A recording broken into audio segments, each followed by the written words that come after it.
Gracias por sumarse a la conversación con Buen Día.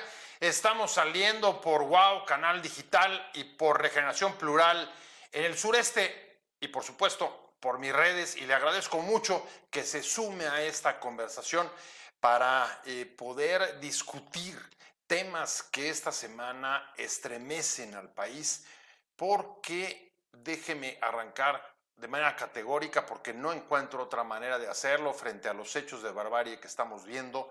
Todos, pero absolutamente todos los políticos en este país parecen rebasados por el fenómeno de la violencia.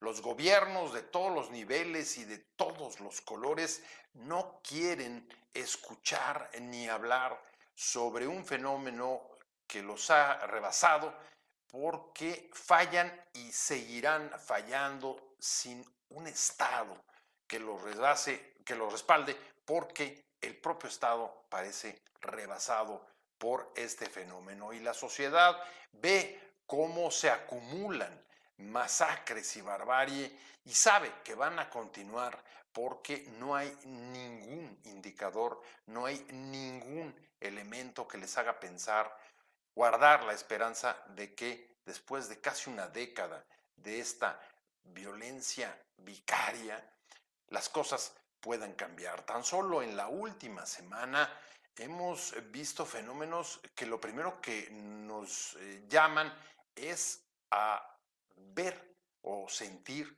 que aún no conocemos ni entendemos bien el fenómeno de la violencia o la evolución de la violencia en nuestro país. Y ahí están los casos, por ejemplo, del hallazgo de frigoríficos en Poza Rica, Veracruz, donde había restos humanos que uno podría hasta llegar a pensar si forman parte de algún tipo de comercio ilícito o de rituales dentro de los propios grupos criminales que den lugar al consumo o la venta de estos que alguna vez les han llamado eh, daños colaterales de la guerra entre los propios cárteles o los ajustes de cuentas.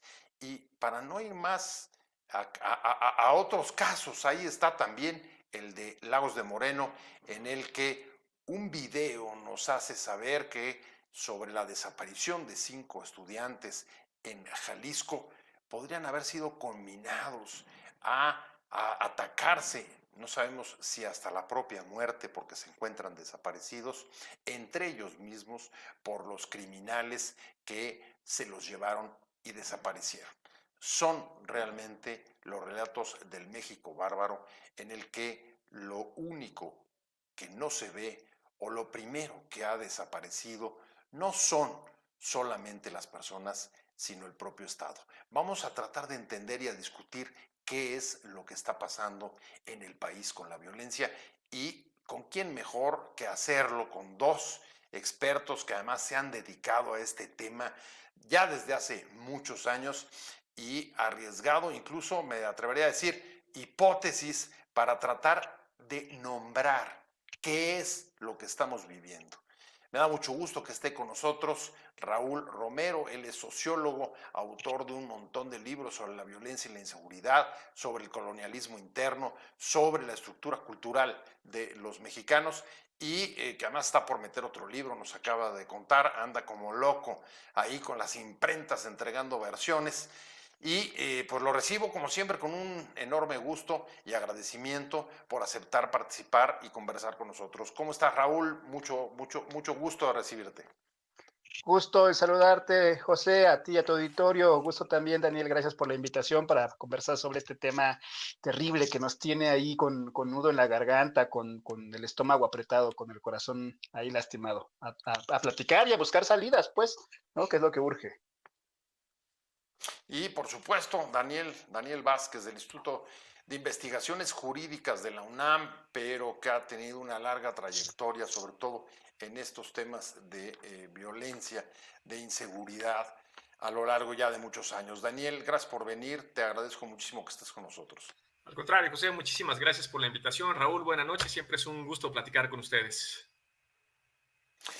Raúl, empiezo contigo después de la introducción que di. Resulta que esta misma semana el foco de atención parece haberse puesto no en esas formas espeluznantes de violencia de los casos que acabo de relatar, sino en, no sé si llamarle anécdota o episodio en el que el presidente parece no escuchar cuando le quieren preguntar en la conferencia mañanera sobre el caso de los jóvenes desaparecidos en Jalisco, y él dice que no, que en efecto, que no había escuchado y que se trata de una manipulación.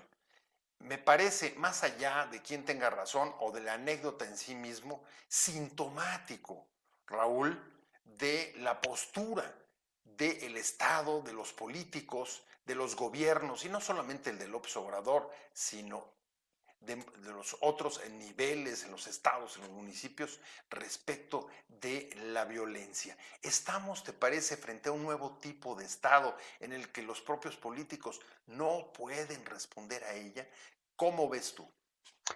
Gracias, José, de nuevo. Sí, yo creo que hay que reorientar los debates. La verdad es que estos días en redes sociales otra vez nos hemos enfrascado, se ha enfrascado la gente en debates de si escuchó, no escuchó, de si hizo chistes o no hizo chistes, que me parece que es la habilidad de este gobierno de llevar el tema a siempre una discusión sobre la persona que está al frente del poder del Ejecutivo y que muchas veces deja o desvía de los problemas reales. Me parece más allá de si escuchó o no escuchó, de si hizo una broma, que me parece a mí podría haber sido una falta de respeto total, me parece que entonces ahí hay un primer cuestionamiento de entonces, ¿para qué sirve un ejercicio de ese tipo si no es para informar sobre los temas urgentes, graves que están ocurriendo en el país? Y me parece que ese era uno de los temas graves sobre los cuales había que hablar, y si el presidente no lo hizo, su equipo de comunicación también falló, y si los periodistas insistieron, me parece que hay ahí entonces, ¿para qué nos sirve ese espacio? ¿Para qué sirve ese espacio realmente si no se va a hablar sobre los problemas urgentes del país y sobre este problema que ameritaba desde un mensaje solidario con la familia hasta un mensaje de explicación de la sociedad para saber qué está pasando en este momento del país?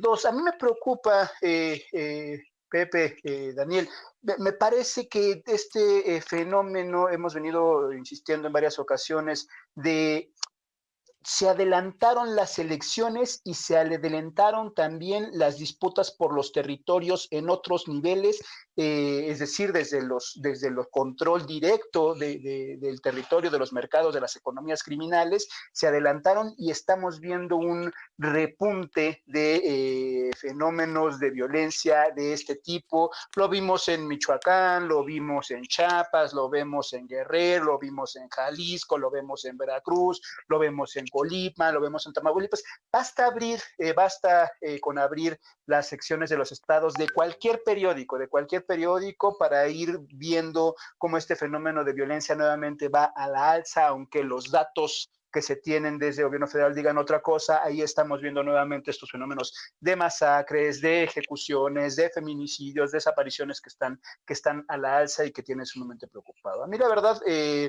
hace aproximadamente más de 10 años, en 2011, tuve la oportunidad de recorrer el país con el movimiento por la paz, con justicia y dignidad, con el movimiento de víctimas, y nos encontramos con situaciones gravísimas, inenarrables. Aquella por primera vez fue un voltear a ver al México ya con miles de desaparecidos, ya con ejecuciones extrajudiciales, ya con bombas, granadas estallando en las festividades del 15 de septiembre, con los hechos de San Fernando. O sea, un México que de pronto, y ahí es donde quiero lanzar una interrogante o una preocupación, si de pronto hemos normalizado la violencia, hemos normalizado esta situación de guerra, ha dejado de preocupar ante la continuidad, ante la cotidianidad. Todos los días vemos este tipo de fenómenos y parecen ya no solo no ser un tema de preocupación mediática, política, parte de la agenda, sino incluso el poder mismo ha dejado de atender estos fenómenos como había sido una conquista de la sociedad. Calderón en sus primeros años también decía que eran un conflicto entre grupos del crimen organizado, que se mataban entre ellos. Peña Nieto insistió en la misma narrativa, y fue la sociedad la que puso nuevamente, la que puso esos temas sobre la agenda pública con movilizaciones, con manifestaciones, con protestas. Me parece que hoy hay ahí un gran ausente que es precisamente la sociedad civil organizada, la sociedad civil independiente, crítica, más allá de todos los signos políticos y los partidos políticos que están ahí, que esté cuestionando este resurgimiento de esta nueva oleada de violencia, que esté cuestionando este estado de terror en el que prácticamente nos han llevado en todo el país y que urge esa articulación y esa voz crítica de la sociedad, no solo denunciando lo que sucede, sino buscando salidas, empezando a imaginar cómo vivir, cómo podemos vivir sin violencia, pero al mismo tiempo cómo detener la guerra con paz, con justicia, con dignidad. Cómo buscar esos otros elementos que puedan ayudarnos también a encontrar esa agenda múltiple que por más de una década ya se ha insistido en este país. Estamos viendo, hay dos elementos importantes que creo que pones sobre la mesa, la mesa, Raúl, y son la sociedad y el gobierno. Por un lado, el gobierno o los gobiernos renuentes, ya sea para evadir, para distraer, para el fin que tú quieras, pero no quieren meterse a un terreno resbaladizo como el de la violencia y la inseguridad, porque fallan y porque van a seguir fallando. ¿O qué explicación tienes tú de esta,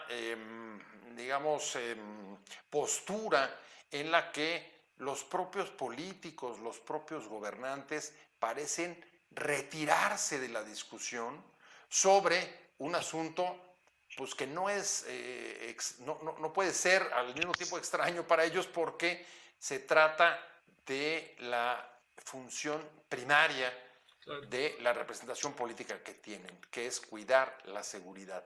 ¿Por qué? ¿Cómo te lo explicas? ¿Por qué no quieren hablar de esto? Claro, en realidad hay varias aristas. Una ya la comentaba Raúl, se adelantaron las elecciones y en la medida que se adelantan las elecciones, pues obviamente los políticos van a querer hablar de aquellas cosas sobre las cuales pueden dar alguna promesa que se puede cumplir y también algún resultado que hayan hecho en el tiempo en el que fueron pues gobernantes. Y justo en esta área, en esta temática, la de la justicia, la de la verdad, la de la construcción del Estado de Derecho, la de combatir a la violencia y a las redes de macrocriminalidad, no es un área en la que puedan ofrecer algo, tener resultados efectivos, ¿no? En realidad nos encontramos pues más o menos igual que en el 2018, no hay una variación relevante en este punto.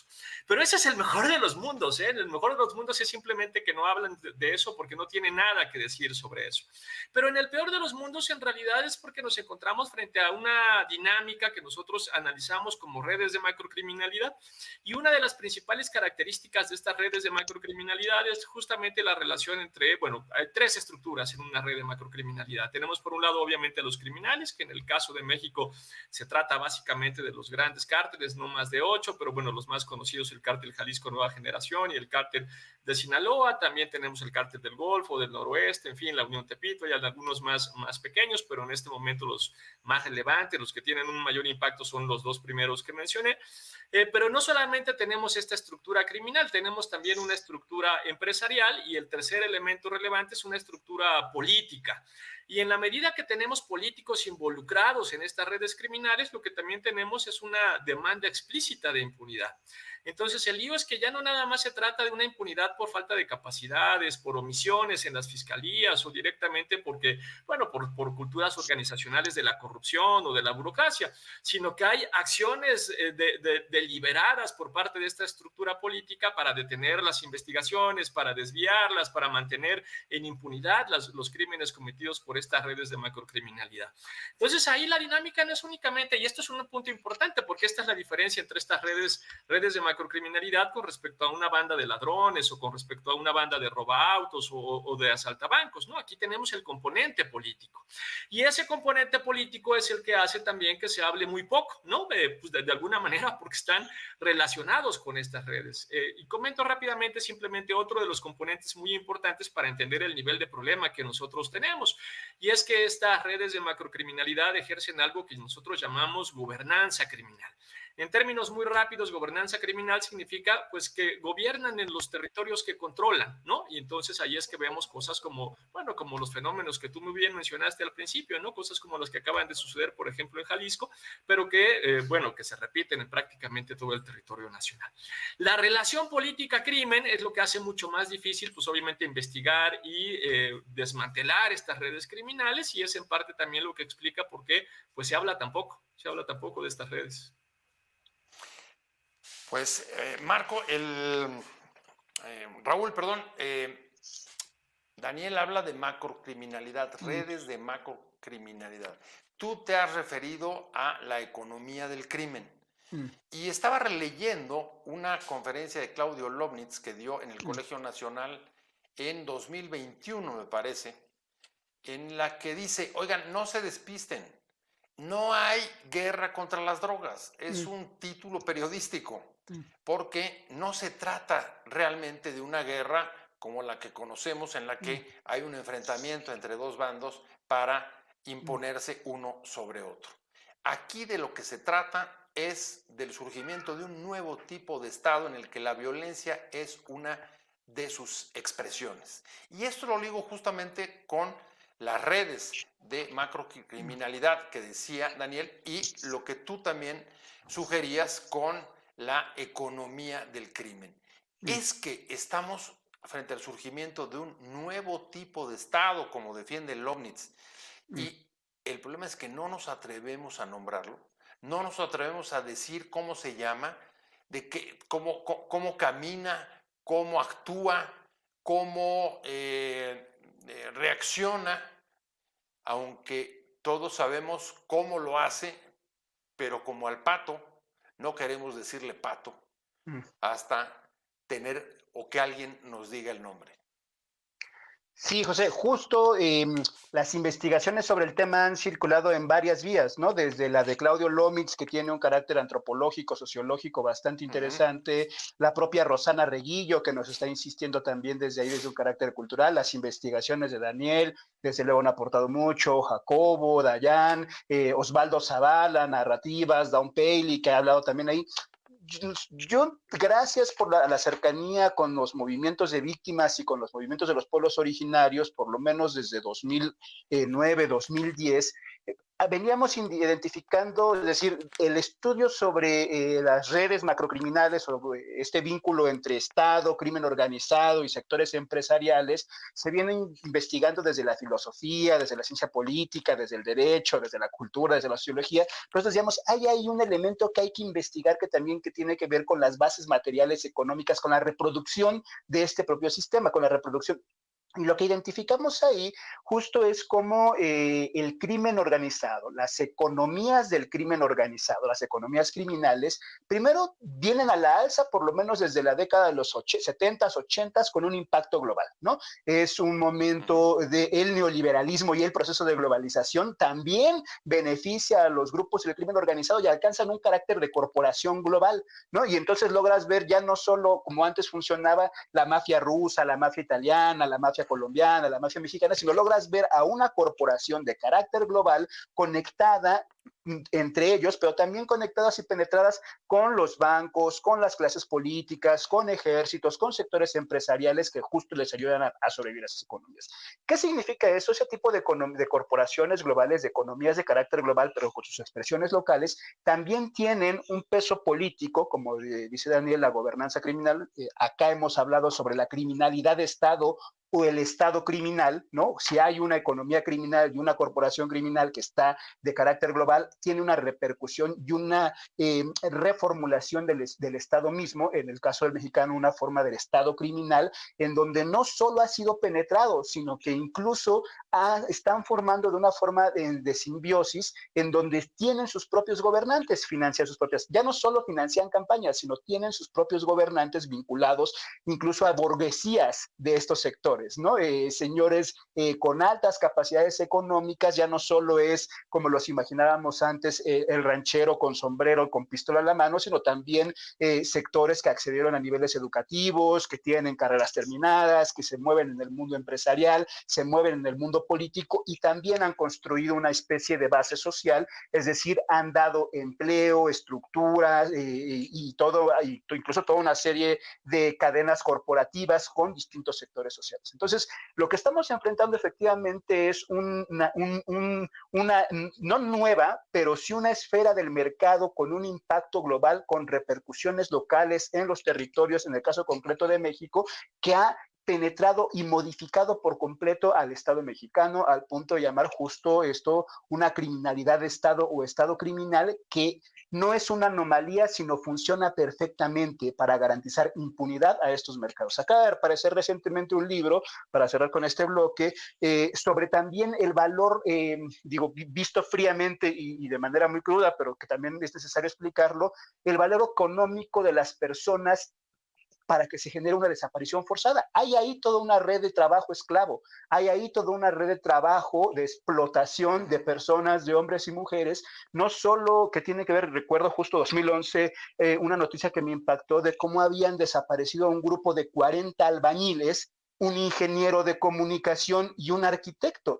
Y esos grupos habían sido desaparecidos por uno de los cárteles justo para construir sus búnkers, sus casas secretas con antenas de comunicación, con una arquitectura sofisticada y con ese grupo de albañiles directamente. Entonces, cómo también ahí va generándose esas desapariciones forzadas tienen que ver no solo con un trabajo esclavo para la construcción, para el cultivo, para el trasiego, sino también para generar ejércitos paralelos, ejércitos ilegales, que son precisamente los que salen a enfrentarse con otros cárteles o que también en algunas ocasiones trabajan muchas veces en las policías municipales, en las policías estatales e incluso en los ejércitos. Entonces, estamos frente a una economía paralela, con un Estado paralelo, con una base social que ha crecido anidado y ese es el tamaño del problema que estamos enfrentando en México.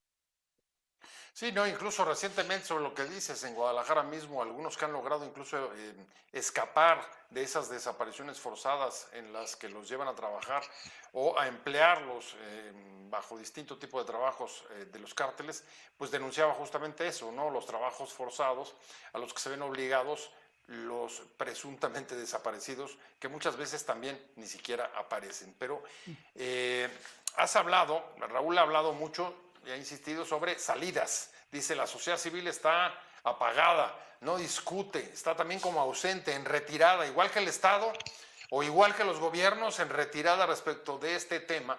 Y yo te diría, a ver, sí, Daniel, pero venimos ensayando algunas cosas. Tenemos por un lado lo que intentó hacer frente a esta realidad o este, déjame llamarlo así, este nuevo tipo de Estado.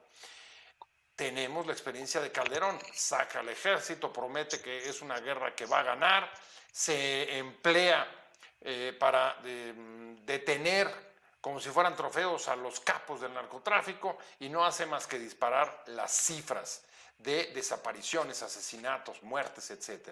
Y tenemos el contrapunto de la política de López Obrador, la estrategia de seguridad de López Obrador, que parece ser, pues frente a ese nuevo Estado, mejor no meterse, porque es patear el avispero y nos van a picar las abejas, que salgan volando si las estamos molestando. O sea, una especie o una política, digamos, de cierta tolerancia que en el fondo está permitiendo que sean los propios grupos criminales los que impongan la ley, al menos en los territorios en los que dominan, que por lo que hemos visto de hechos de violencia, pues se extienden ya casi a todo el país. ¿Cuáles son las salidas?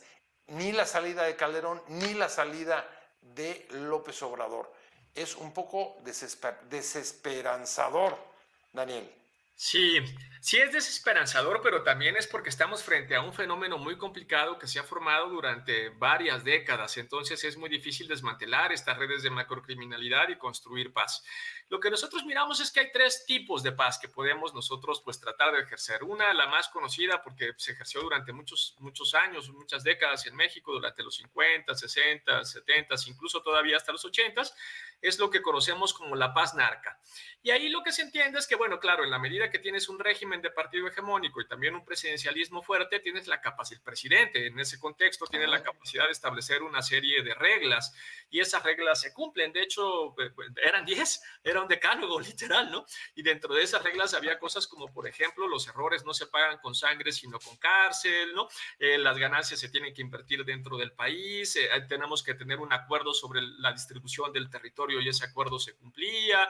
En fin, no se entraba directamente a las escuelas, ¿no? No se tocaban las escuelas. Había territorios muy importantes que se consideraban de alguna manera sacros. Entonces, ese punto también es relevante, que es de las cosas que se han venido rompiendo. Entonces, esa es la paz narca.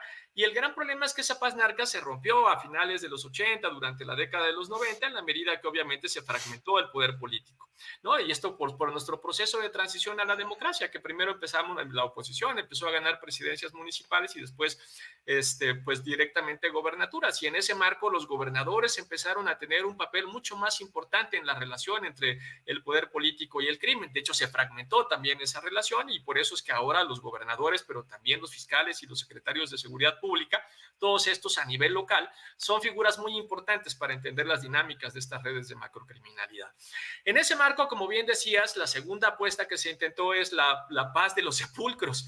Y tal vez el fenómeno más claro para pensar la paz de los sepulcros es el caso de los Zetas, en donde, bueno, como sabemos, los Zetas es un conjunto de militares que desertaron del ejército, se construyeron primero como brazo armado de el cártel del Golfo y después se autonomizaron y además de forma muy exitosa. Y esto es muy importante para entender también el momento en el que nos encontramos, porque el gran lío es que cambió la dinámica de hacer gobernanza criminal. Había gobernanza criminal, como comentaba Raúl, creando un poco de base social, con alguna dinámica de legitimidad, desarrollando algunos incentivos y también algunos bienes colectivos, que eso es básicamente lo que hacía el cártel de Sinaloa.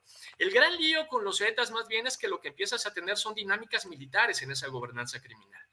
Y esto cambia por completo, porque entonces con la declaración también de guerra contra el narcotráfico, lo que tienes es militares combatiendo exmilitares, y entonces ahí lo comentas, la dinámica de fuego.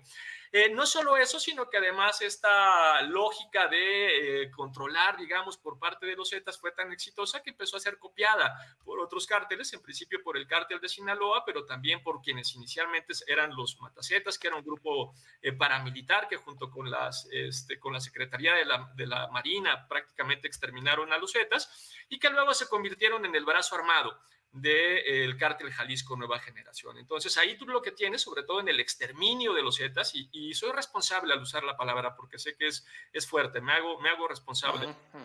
Fue un exterminio de los Zetas. Ahí lo que tienes con toda claridad pues es la paz de los sepulcros. Esa tampoco puede ser la salida, ¿no? La paz de los sepulcros tampoco puede ser la salida. La tercera opción es la paz duradera, lo que nosotros identificamos como paz duradera. Claro, el problema con la paz duradera es que nos va a tomar muchísimo tiempo, ¿no? Como 10, 15 años, porque necesita una pata de verdad, una pata de justicia, y necesitamos ir también a cada uno de los distintos municipios, de los municipios más violentos, a generar procesos de desarme, desmovilización y reinserción social y de reconversión de esas economías ilícitas, de esas economías de la guerra para convertirlas en economías de la paz. Entonces, eso pues nos va a llevar muchísimo trabajo porque nos lleva a procesos de negociación hacia arriba con los no más de 9 redes de macrocriminalidad que hoy operan en México, pero también tenemos que reconstruirla desde abajo, de forma local, en cada una de esas poblaciones, en cada una de esas comunidades o municipios en donde operan actualmente más de 400 grupos armados, células armadas que se interactúan con cada una de estas redes de macrocriminalidad con mucha libertad. Entonces, tenemos todo un desafío por delante. Y el gran problema de ese desafío, y con esto empiezo a cerrar este comentario, es que parecía que en el 2018 se abría una ventana de esperanza, una bocanada de aire fresco que iba hacia allá.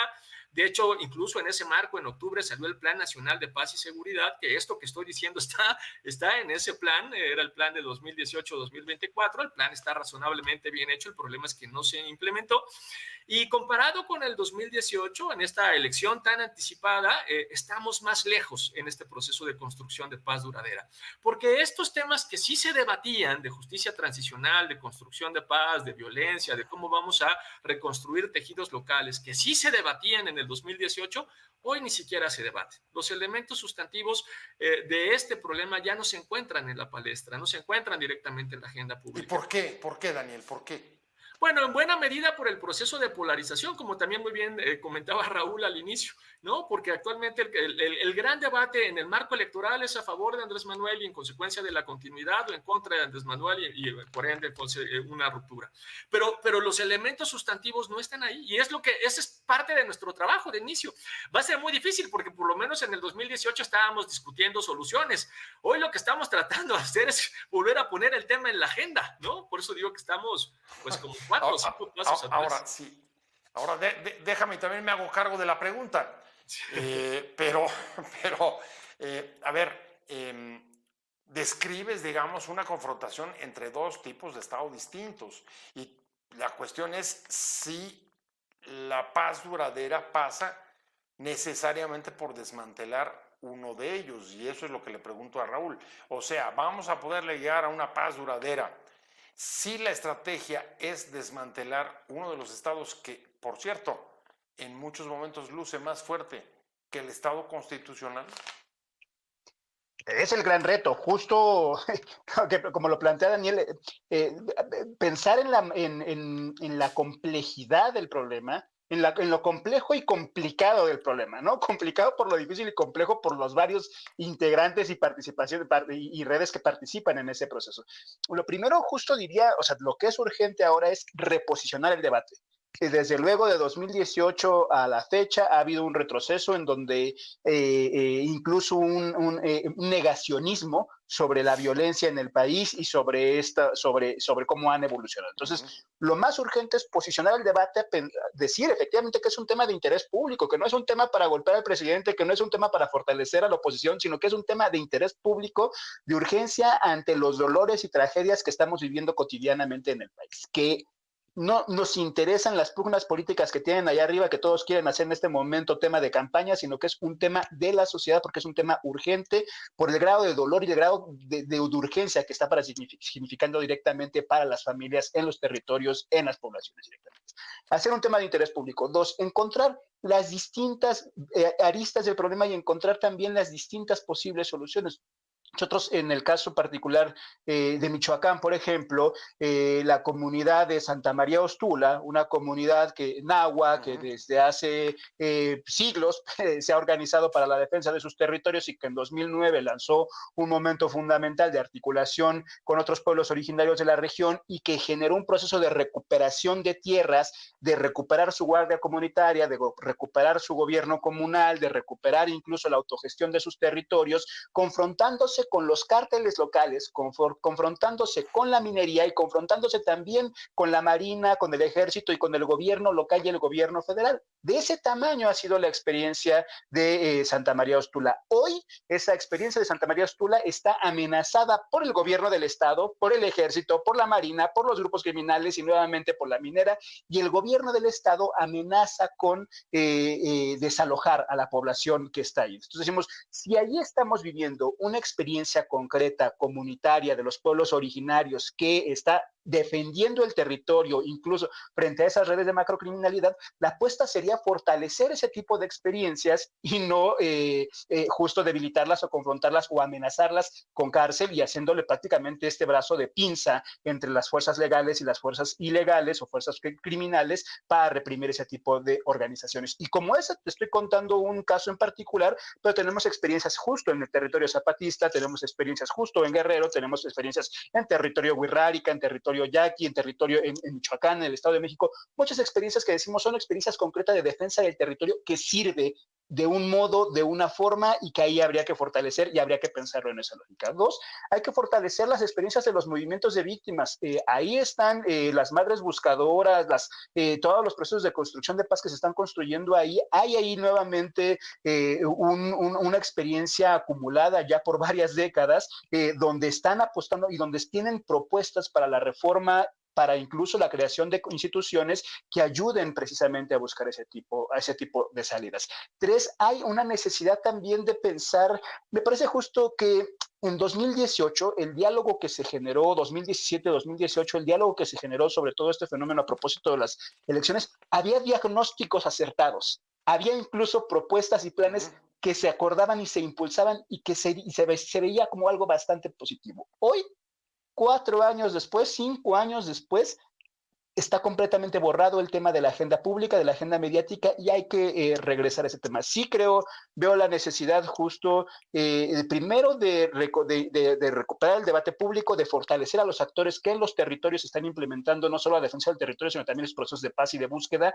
3, fortalecer los procesos de inteligencia financiera. Ahí hay una necesidad ahí de reconocer quiénes son los actores beneficiados económicamente de todos estos procesos y de recortar directamente esos flujos económicos. Y 4, reconocer la responsabilidad del Estado vía sus instituciones, el Ejército, la Marina, las policías, y contribuir a los procesos de paz y justicia y verdad, que eso es algo donde se ha topado hasta en los últimos días. En el caso de Ayotzinapa es muy claro, pero no solo es el único. La Comisión de la Memoria, que ahora ha estado denunciando acceso abierto a los archivos por parte del Centro Nacional de Inteligencia, que también hay una negativa del Estado a acceder a esa información, hay una negativa para conocer qué pasó, y si no hay justicia, la impunidad se sigue cubriendo. Si no hay inteligencia financiera, los sectores económicos se siguen fortaleciendo, y si no hay una protección o respaldo de los actores que en los territorios defienden los territorios o defienden procesos de paz, pues se está fortaleciendo precisamente a esas redes de macrocriminalidad que hacen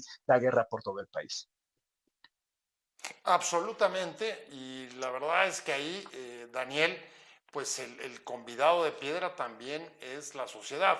Hace unos días una senadora del PAN que está echando para adelante una iniciativa de paz desde la propia sociedad en su estado, nos decía del resultado de una encuesta en la que les pregunta a los ciudadanos del estado por qué creen que había avanzado la criminalidad y la violencia hasta convertir Guanajuato en uno de los más violentos del país en unos cuantos años.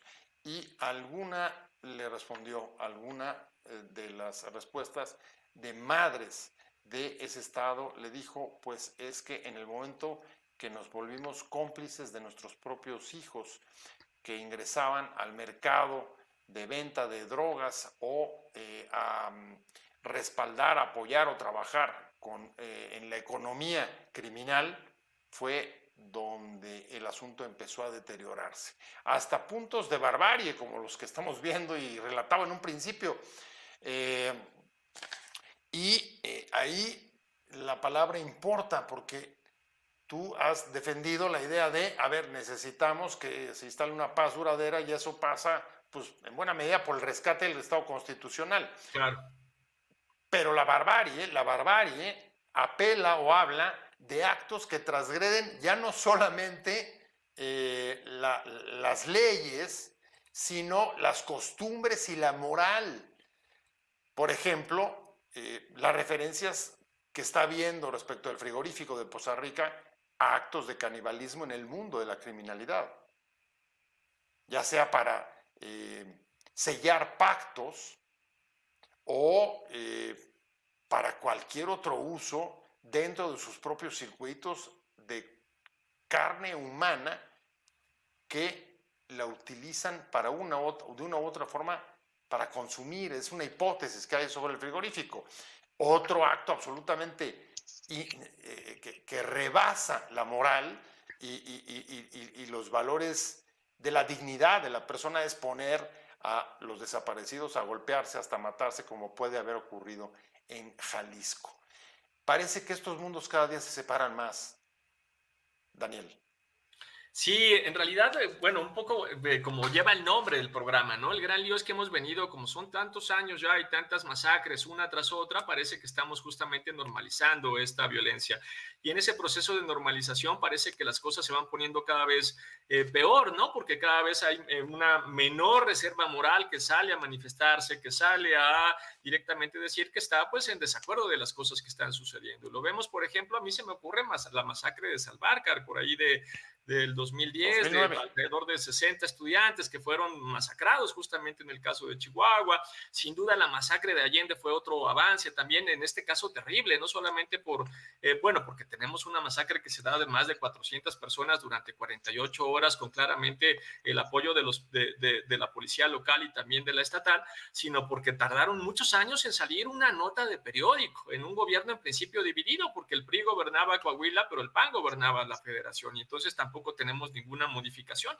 Y tal vez para pensar en estos hitos de barbarie que tú muy bien mencionas, tal vez la más reciente tenga que ver con el asesinato de los sacerdotes Javier Morales y Joaquín Mora en Chihuahua, porque lo que nos dice eso, nosotros ya sabíamos, como tú nos lo acabas de comentar, que ya no se respetaban si fueran mujeres, niños o niñas, cadáveres, en fin, este tipo de elementos de barbarie. Pero el asesinato de estos dos sacerdotes dentro de la iglesia es que además tampoco se va, ya no hay ningún templo, ningún espacio libre de este nivel de violencia, ¿no? Entonces lo que vamos marcando son esos hitos que nos alejan de una lógica civilizatoria y nos acercan, como bien indicas, o nos ponen en el centro de esta barbarie. Y por eso uno de los trabajos más importantes que nosotros tenemos que salir a realizar, bueno, son dos en realidad. Uno es la reconstrucción del tejido social. Eso es uno de los más importantes. Tenemos que salir a reconstruir ese tejido social para que de alguna manera comencemos a, bueno, recuperar estos elementos mínimos, ¿no? Que son sin duda muy importantes. Otra cosa que tenemos que salir a hacer, mira, las principales víctimas de la violencia en México son hombres jóvenes pobres. Y esto es muy importante mantenerlo siempre en mente. Las personas detenidas de forma arbitraria, torturadas, desaparecidas, asesinadas, son en su mayoría hombres jóvenes pobres. Y esto tenemos que salir a decirlo en cada comunidad, en cada rincón, en cada barrio, en cada casa, ¿no? Salirle a decir a nuestros jóvenes, si tú crees que vas a mejorar tus condiciones económicas, si crees que vas a mejorar tu estatus social, si crees que vas a tener algún mayor nivel de poder porque te sumes a una de estas redes de macrocriminalidad, eso no va a suceder. Lo más seguro es que sufras una agresión, lo más seguro es que la sufras pronto y lo más seguro es que lamentablemente te quedes pobre, porque ellos son la carne de cañón. Nuestros hombres jóvenes pobres son esa carne de cañón que forma parte de esta dinámica, de estas redes de macrocriminalidad. Entonces ese punto también es importante y en ese marco lo que no hay que pasar por alto, y dos elementos más para poner ahí, es que también pues en México, más allá de la última cifra que nos dio el Coneval, la realidad es que tenemos hoy 94 millones de personas en condiciones de pobreza o de vulnerabilidad social. Es decir, 94 millones de personas a las cuales se les violan sus derechos económicos y sociales todos los días. Todos los días a 94 millones de personas se les violan sus derechos económicos y sociales. Con las mismas cifras del Coneval, que acaba de dar hace apenas una semana, son cifras de ahí. Entonces, también el gran lío que tenemos es que no les estamos dando oportunidades efectivas. Hay como que tres opciones: o te vas a una red de macrocriminalidad, o te vas al ejército, o te vas de migrante. Entonces ahí también tenemos que pensar cómo vamos a reconstruir por eso esas economías ilícitas hacia economías locales productivas que permitan efectivamente pues darles unas opciones de salida a estos jóvenes que se encuentran en ese marco. Y finalmente, una última cosa que es muy importante: es cierto que estamos en un marco de barbarie, pero también es cierto que tenemos particularidades de estas redes que suceden en México, pero que no pasan en otros lugares. Mira, estoy pensando, por ejemplo, un autobús que va cargado de heroína, que va de Iguala a Laredo. Y en ese traslado de Iguala a Laredo deja una estela de muchísima violencia, tanta violencia como la que hemos visto en los 43 estudiantes desaparecidos de Ayotzinapa, ¿no? Ese es el nivel de violencia, ese autobús lo que deja. Pero luego ese mismo autobús va de Laredo a Chicago, recorre todo Estados Unidos, cruza todo Estados Unidos. Y es el mismo autobús con la misma carga de heroína y no sucede lo mismo, no genera esa misma estela de violencia. ¿Por qué se genera esa estela de violencia en México y no se genera con el mismo autobús, con la misma heroína en el caso de Estados Unidos? Bueno, por la relación entre la política y el crimen y por la ausencia efectiva de Estado de Derecho. Entonces también ahí tenemos algo que hacer en términos institucionales. Tenemos que pensar cómo vamos a romper esta dinámica entre la política y el crimen, que es lo que empuja que se mantengan estas dinámicas no solo de violencia, sino efectivamente de impunidad. Y tenemos que pensar cómo vamos a reconstruir a nuestras policías y a nuestro sistema de fiscalías. Ahí tenemos un montón de trabajo pendiente por hacer. Romper estas redes, Raúl. Y Daniel citaba el caso justo de los jesuitas asesinados en Chihuahua. Un ejemplo de que ya, digamos, si alguna vez hubo esta Pax Narca que respetaba algunos lugares, ya hoy pues no lo hay. Pero lo interesante de eso es que la iglesia, y particularmente los jesuitas, salieron con la oferta de abrir un diálogo y un trabajo conjunto, un pacto con el gobierno para enfrentar la situación, investigar, encontrar a los culpables, sancionar y más allá de eso, poder enfrentar a la violencia. ¿Sabes cuál fue la respuesta? Pues entiendo que un poco la misma con la que empezamos a discutir este programa, y es: no oigo, no escucho, y no hubo mayor respuesta a eso. Se perdió ahí otra vez una otra oportunidad. ¿Y por qué se perdió? Es que justo es lo que intento decir, o sea, cómo hay ahí experiencias desde la iglesia crítica, desde los movimientos de víctimas, desde los pueblos originarios, desde las organizaciones de derechos humanos, desde la academia comprometida con estos problemas sociales. Hay muchas contribuciones, hay muchas propuestas, no solo hay diagnóstico, hay propuestas concretas a nivel comunitario, municipal, estatal y a nivel nacional que son desoídas. Uno de los grandes problemas del gobierno actual fue precisamente su ruptura con ese sector de la sociedad civil. Básicamente fue quien no se pliegue directamente a la agenda tal cual se sigue desde la presidencia, quien no se pliegue directamente a defender la militarización, los megaproyectos y toda la defensa incluso de algunos gobiernos locales, queda excluida, son adversarios, son enemigos, no solo no los veo, sino hay que silenciarlos por completo, porque también hay formas de silenciar mediáticamente a todo ese tipo de actores, ¿no? La estigmatización, nosotros recordamos perfectamente el caso de Samir Flores, ¿no? Y el caso de la comunidad de Amilcingo también, donde fueron estigmatizados, donde fueron incluso prácticamente acusados autorresponsabilizados de su propia tragedia, ¿no? Por ser radicales de izquierda que no son más que conservadores. Por haberse ¿no? resistido. Exactamente, por haber defendido sus territorios o decenas, cientos de comunidades en el sureste del país que defienden sus territorios y que inmediatamente los convierten en el discurso en aliados de la mafia en el poder. Entonces, hay ahí todo un error gravísimo de este gobierno que fue haberse confrontado, haber intentado silenciar a todos estos sectores sociales que tienen propuestas, que tienen trabajo concreto, que tienen experiencias de economías comunitarias, que apuestan a la reconstrucción del tejido social exitosas y probadas durante décadas, si no es que siglos. O sea, hay todo un proceso de saber, de saber popular, de construcción de comunidad que está en todas esas regiones con las que el gobierno está actualmente confrontado. Me parece justo por eso que en ese proceso de recolocar el tema, también pasa por recolocar a esos actores, a esos sujetos que tienen esa agenda, que tienen ese conocimiento y que no han dejado de insistir de por lo menos de 15 años para acá, ¿no? Que están ahí insistiendo. Por eso decía, me parece, muchos de esos actores intentaron participar e intentaron incidir en 2017, 2018, propusieron agendas, propusieron reuniones, generaron articulaciones, fueron incluso a encuentros de diálogo con gobierno federal, desde la Secretaría de Gobernación hasta directamente con presidencia, y se les paró, ¿no?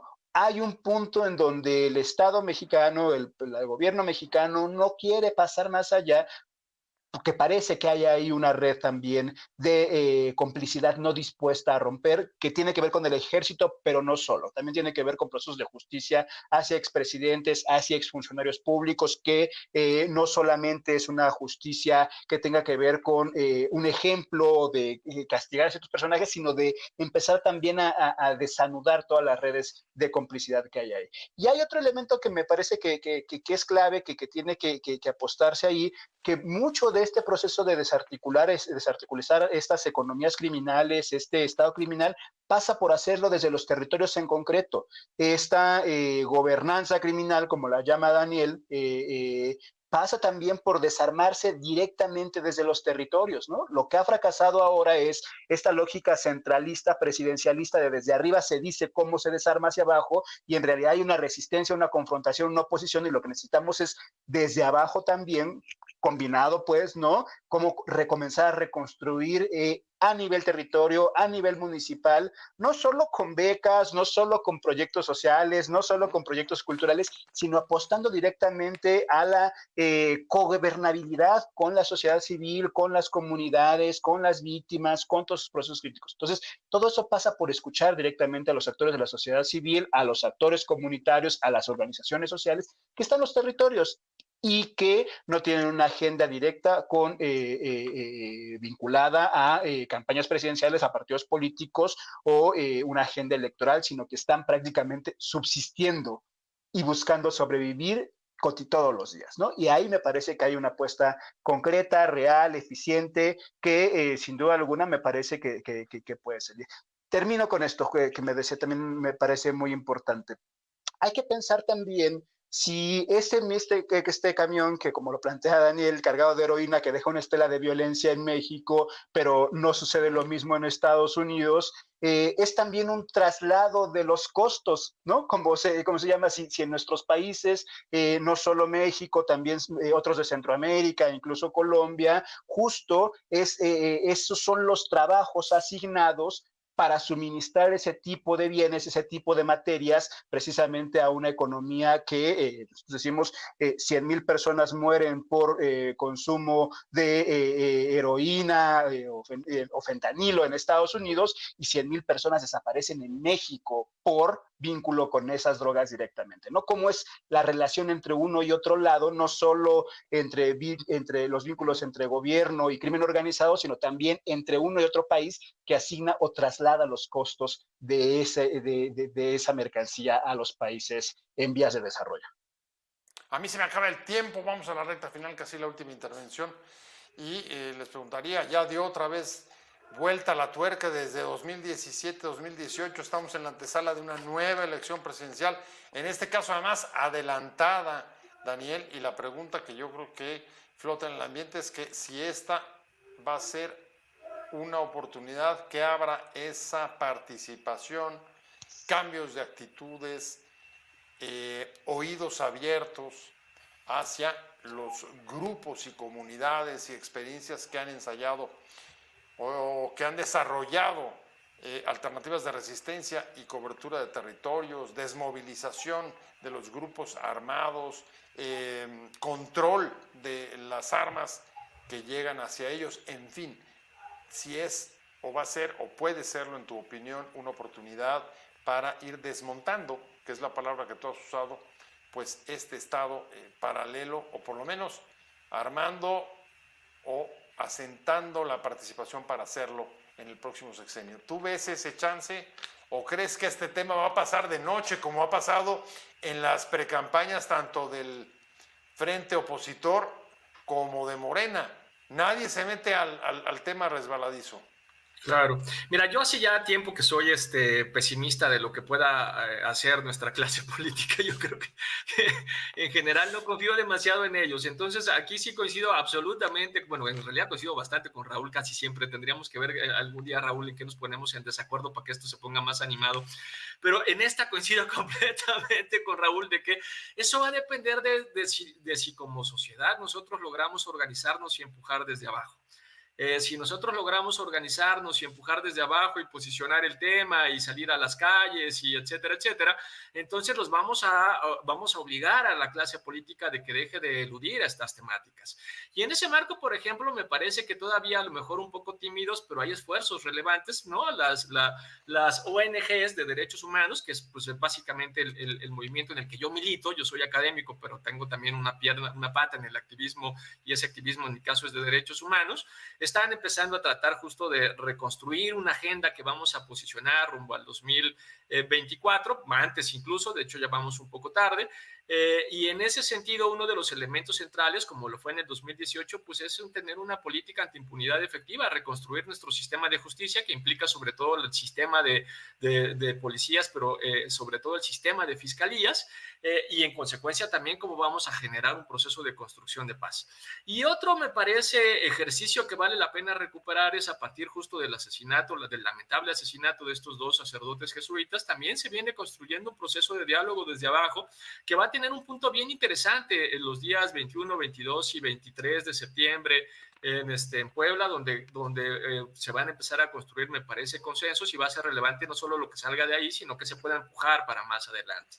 Entonces, en ese marco, las elecciones siempre son una puerta, las elecciones siempre son un marco de oportunidad en el que uno puede pues, colarse un poquito ahí como si fuera queso gruyere que se mete por un hoyo y meter temas, ¿no? Y meter temas ahí en la agenda, que a veces salen muy bien y a veces, como en el 2018, lamentablemente algo que parecía que venía bien encaminado, y reitero, tan es así que el Plan Nacional de Paz y Seguridad es un buen plan en sus primeros 8 puntos. El último es Guardia Nacional Militarizada, ya un poco ahí se va, lo puedo decir porque estamos en confianza, se va todo al carajo. Pero los otros puntos eran buenos, era un buen Plan Nacional de Paz que lamentablemente decidió no implementarse, pero bueno, ahí está por lo menos para que quede, ¿no? En ese sentido, mira, vamos a hacer el esfuerzo. Eso es lo que yo les puedo asegurar. Vamos a hacer el esfuerzo por volver a posicionar el tema en la agenda. Bueno, pues me imagino que coincides plenamente, Raúl, con todo lo que acaba de decir Daniel, y no sé si además también en la expectativa dice, primer punto, reconstruir la justicia. Pues ahí sí la van a tener que hacer con Hertz al frente de la Fiscalía General de la República, porque para él no hay elección. Él llega hasta el próximo sexenio. No sé cómo se vea esa oportunidad, Raúl, pero Pepe, con esto voy eres cerrando. bien mala persona, Pepe, bien mala persona. Yo todavía soy más... Me hago cargo, Daniel. Todavía soy más pesimista que Daniel, no veo la verdad posibilidad de salidas. Creo que nos tenemos que preparar todavía para un escenario más preocupante. Nosotros hemos insistido en distintas ocasiones, necesario también ser crudos con lo que viene, ser realistas frente a lo que viene, y lo que viene para este país, por lo menos hasta el proceso electoral, no es nada saludable, no se pinta para un proceso de discusión, no se pinta para un proceso de organización desde abajo. Está una situación preocupante, y ojo, eso no lo decimos no lo digo en el sentido de, haciéndome también responsable de mis palabras, no lo digo en el sentido de desmovilizar, sino lo digo precisamente frente a esa urgencia, frente a esa gravedad. Los necesitamos más activos que nunca, teniendo estos foros de discusión, haciendo reuniones, haciendo encuentros, generando movilizaciones, haciendo todo lo que esté a nuestro alcance precisamente para colocar estos puntos. Pues ahí está Raúl Romero. ¿Ya viste, Daniel, cómo sí podían llegar a diferir? Al final, pero algún matiz se logró introducir. Muchas gracias, Raúl Romero, como siempre. Un placer haberte tenido hoy para discutir este tema, y por supuesto también a Daniel Vázquez, al que le agradezco muchísimo su participación, profesor investigador del Instituto de Investigaciones Jurídicas de la UNAM, Raúl Romero, sociólogo. Gracias a los dos. Un abrazo, Pepe, un abrazo, Daniel. Chao. Ahí seguiremos discutiendo y pues abiertos a todas las informaciones que nos quieran pasar, Daniel, sobre el avance de esos trabajos de septiembre. Gracias a los dos, sobre todo a usted por haber estado con nosotros aquí en Conversando con Buen Día. Le agradezco mucho que haya sintonizado, que se haya sumado a esta conversación. Le recuerdo que se suscriba a mi canal de YouTube. Vamos creciendo. Si nos ayuda, podemos ir mucho más rápido y poder extender este diálogo. Gracias a WOW TV, salimos a través de ellos, plataforma, canal digital y Regeneración Plural en el sureste. Y por supuesto, gracias a Fernando Robles, como siempre, que es el productor de este programa y el que nos permite, en efecto, enlazar esta conversación. Que tengan un muy buen fin de semana y nos vemos el próximo martes, como todos los martes y jueves, acá en Conversando con Buen Día. Nos vemos, hasta luego, adiós.